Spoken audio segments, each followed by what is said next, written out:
Hey everyone, Ryan from Ebike Escape, and in this video I'm sharing a portion of my interview with Daryl Slater, who is the brand manager of Kryptonite Locks and Lights. And in our interview we talk about a wide variety of topics that will be split up into different videos, everything from how to lock your electric bike up to the pros and cons of each type of lock. So I hope you find this section of the interview helpful. If you want to support what I'm doing here at Ebike Escape, I'll have a link to Kryptonite bike locks. I will also have a link to our top e-bike brands page and of course our electric bike accessories list. I also have a page dedicated to electric bike deals.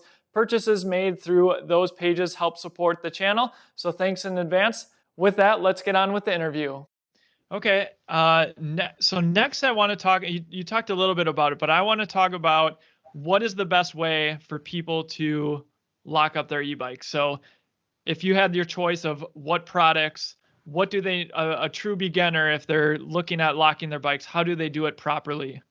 Sure. So what I'll do, I'll just call out kind of the most important tips that I think are good for new folks to cycling, as well as consistently reminding people that ride all the time that oftentimes let their guard down, because naturally for many people, if you have not been a victim of theft, whether that's a bike, your car, your apartment, your home, people don't think it's ever going to happen to them. And I see it time and time again, particularly in more rural areas where people leave the house unlocked, keys in the car, and they're shocked when, those of us that have been victims of theft know that it can happen. It's going to happen imminently, or you're going to know someone.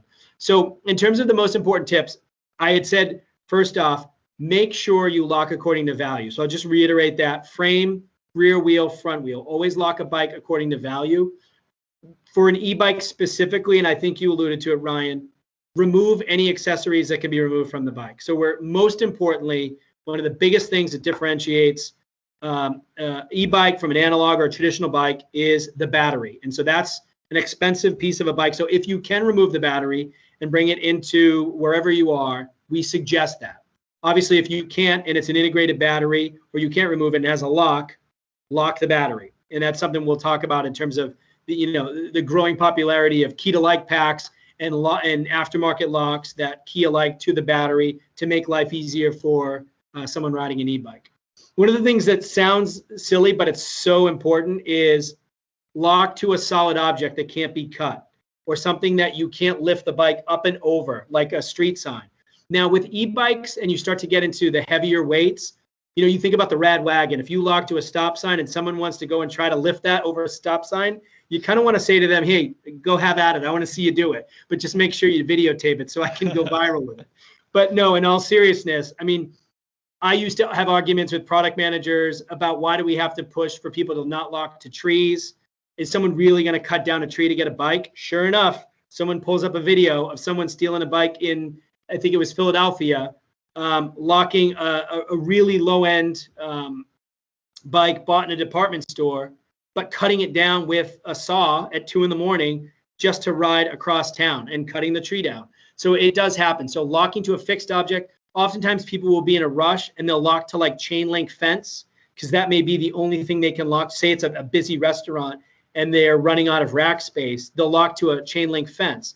And they may be using a really nice Kryptonite chain or U-lock, which doesn't matter at that point, because they just have to, with cutters, cut through the chain link fence. And so some of those mistakes, not locking in a dark alley, locking in a well-lit area, making sure you oftentimes vary your routine.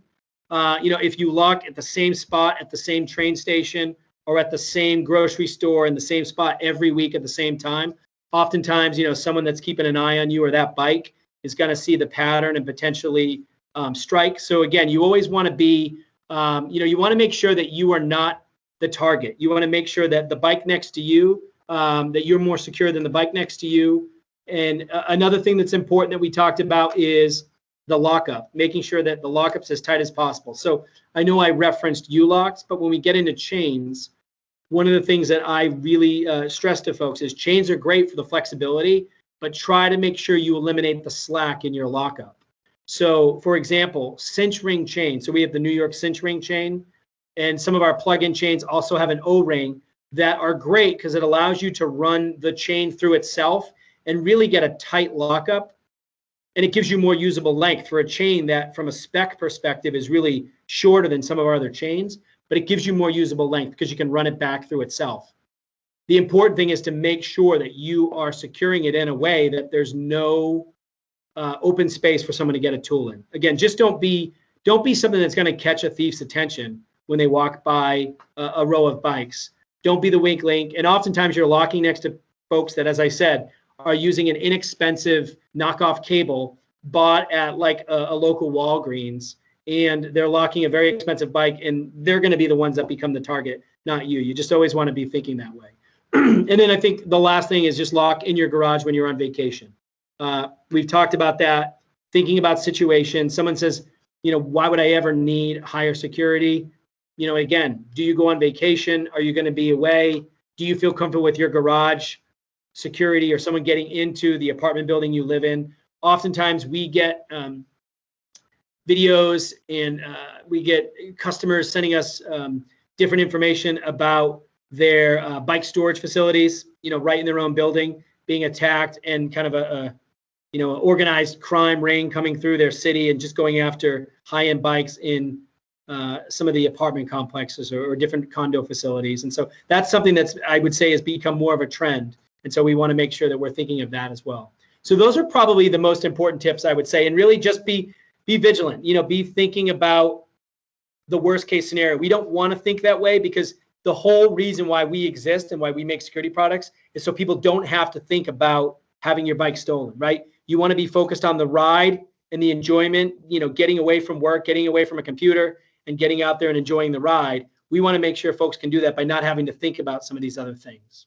Yeah, and one point I would just reiterate, you mentioned, don't lock up to a chain link fence, but I would even say, I've seen videos of even bike racks that look like they might be sturdy. Sometimes those are less secure than perhaps the lock you're actually using, so they'll just destroy whatever bike rack is there. So just be also aware of, just because it's meant for bikes doesn't mean it is secure. Yeah, and sometimes those can be removed. You hear stories of someone removing the whole rack, which is scary. I hope you found this section of the interview with Daryl Slater valuable. In the next installment, he's going to talk about Kryptonite's anti-theft protection offer, so be sure to subscribe if you want to be notified when that video goes live. Thanks for watching, and we'll see you in the next one.